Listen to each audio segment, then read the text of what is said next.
नमस्कार विद्यार्थी मित्रांनो, ब्राईट फ्युचर एज्युकेशन ग्रुपच्या यूट्यूब चॅनलमध्ये मी डॉक्टर सागर जाधव तुमचे सहर्ष स्वागत करतो। तर विद्यार्थी मित्रांनो, आज सगळ्यात महत्त्वाचा पॉईंट म्हणजे सर्व पालकांना आणि विद्यार्थ्यांना पडलेला प्रश्न म्हणजे आमचं ट्रॅव्हल कसं होणार।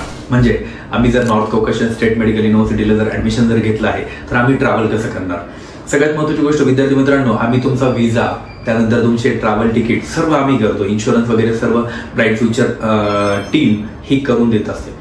तर विद्यार्थी मित्रांनो, आमचा जो प्लॅन ऑफ ट्रॅव्हल आहे तर तो अशा पद्धतीने आहे की यावर्षी विद्यार्थी मित्रांनो सर्व फ्लाइट्स ऑलमोस्ट मुंबईवरून केल्या जाणार आहे। तर मुंबई एअरपोर्टला सगळ्यात महत्त्वाचा विषय म्हणजे स्टेप बाय स्टेप जर म्हणाल तर 10 स्टेपमध्ये मी ही जर्नी तुम्हाला डिस्क्राईब करत आहे।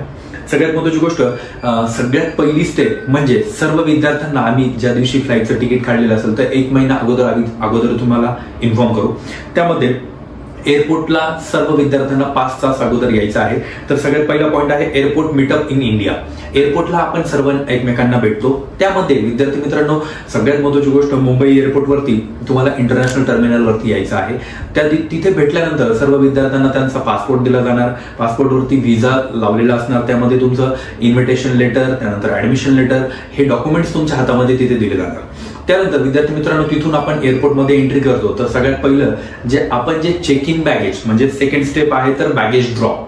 तर जी चेक इन बॅगेज आहे तर चेक इन बॅगेज आपल्याला तिथे जाऊन आणि बोर्डिंग काउंटरवरती आपल्याला ड्रॉप करायचं आहे आणि आपलं हँड बॅगेज आपल्या सोबत घ्यायचं आहे। तर जिथे आपण बॅग ड्रॉप करतो तिथे आपल्याला बोर्डिंग पास दिला जातो।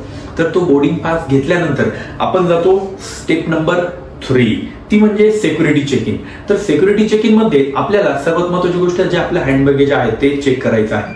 हँड बॅगेज मध्ये कुठल्याही प्रकारचे लिक्विड पदार्थ किंवा ज्वलनशील पदार्थ किंवा जे असो, काही लोखंडाचा काही पदार्थ असो किंवा लोखंड असो किंवा स्टील रॉड वगैरे असं काही ठेवायचं नाहीये। मोस्टली कपडे ठेवायचे आहे आपल्या हँड बॅगेज मध्ये। त्यानंतर सिक्युरिटी चेक इन झाल्यानंतर नेक्स्ट आपल्याला जायचं आहे ते म्हणजे इमिग्रेशन।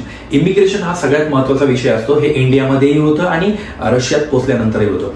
सगळ्यात पहिलं इमिग्रेशनला आपण चेक केला जातो passport, visa, invitation letter, admission letter आणि ते तुम्हाला काही प्रश्न विचारू शकतात, जसं तुमचं नाव काय आहे, तुम्ही कुठले आहात, तुम्ही कुठे चालला आहात, कशासाठी चालले आहात, तुमचा पर्पज ऑफ व्हिजिट। तर हे कॉमन क्वेश्चन आहेत। इमिग्रेशन ऑफिसर हे प्रश्न तुम्हाला 100% विचारतो। तर ते उत्तर तुम्ही व्यवस्थित देता आलं पाहिजे।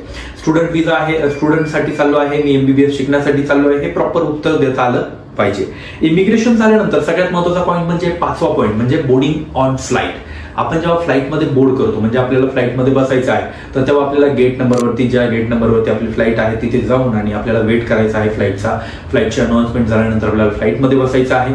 त्यानंतर आपण ट्रान्झिट फ्लाईट आपण घेत आहोत, तर आपल्याला दुबई हे ट्रान्झिट आहे।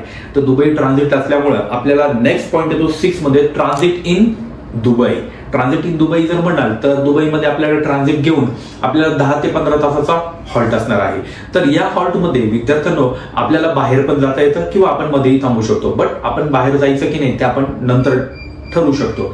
बट सगळ्यात महत्त्वाची गोष्ट, आपण तिथे तुम्ही ट्रान्झिटमध्ये वेट करू शकता, तिथे तुम्हाला इंडियन फूड वगैरे सर्व भेटतं। त्यानंतर नेक्स्ट म्हणजे 7th पॉईंट म्हणजे boarding on flight. Again transit संपल्यानंतर 10 तासाचा ट्रान्झिट झाल्यानंतर हॉल्ट झाल्यानंतर तुम्हाला अगेन दुसऱ्या फ्लाईटमध्ये बोर्ड करायचं आहे। ही फ्लाईट डायरेक्टली युनिव्हर्सिटीच्या म्हणजे north Caucasian state medical university पासून 90 किलोमीटर अंतरावरती एक एअरपोर्ट आहे, मिनिराल निवोदा इंटरनॅशनल एअरपोर्ट। म्हणजे हे 90 किलोमीटर वरती आहे, तर 2 तासाचा प्रवास आहे। तिथे लँड केल्यानंतर आपल्याला परत एकदा इमिग्रेशन साठी जायचं आहे। इमिग्रेशन वरती आपल्याला स्टॅम्प दिला जातो की तुम्ही रशियामध्ये एंट्री केली आहे। त्यानंतर नेक्स्ट जो आहे, नेक्स्ट प्रोसेस आपलं बॅगेज कलेक्ट करायचं आहे। बॅगेज कलेक्ट केल्यानंतर बाहेर तुम्हाला ब्राईट फ्युचर एज्युकेशन ग्रुपचे जे कॅन्डिडेट्स आहेत, ब्राईट फ्युचर ग्रुपचे जे ऑफिसचे लोक आहेत रशियामध्ये, ते तुम्हाला पिक करायला आलेले असणार आहेत। त्यामध्ये त्यांनी बस वगैरे अरेंज केलेले असतात, त्यांच्यासोबत जायचं, तुमचं बॅगेज वगैरे बसमध्ये ठेवून आणि तुम्ही डायरेक्टली हॉस्टेलला, जे युनिव्हर्सिटीचं हॉस्टेल आहे ती म्हणजे लास्ट स्टेप म्हणजे 10 नंबर आहे। तर युनिव्हर्सिटीच्या हॉस्टेलला जाऊन तुम्ही तुमचं जेवण वगैरे करून तुम्हाला सिम कार्ड वगैरे दिलं जाणार आहे तिथे जाऊन, आणि विदिन नेक्स्ट 1 मंथ मध्ये तुमचं बँक अकाउंट ओपन करणे किंवा तुमचं जे डॉक्युमेंटेशन आहे, खूप सारं डॉक्युमेंटेशन असतं। तर please bright future education group तुमच्या पूर्ण डॉक्युमेंटेशनची काळजी घेतो। सो तुम्हाला कुठलीही चिंता करायची काही गरज नाही आहे। तर विद्यार्थी मित्रांनो, अशी आहे तुमची journey from Mumbai to Russia. अशा प्रकारे तुम्ही जर्नी कंप्लीट करू शकता। थँक्यू।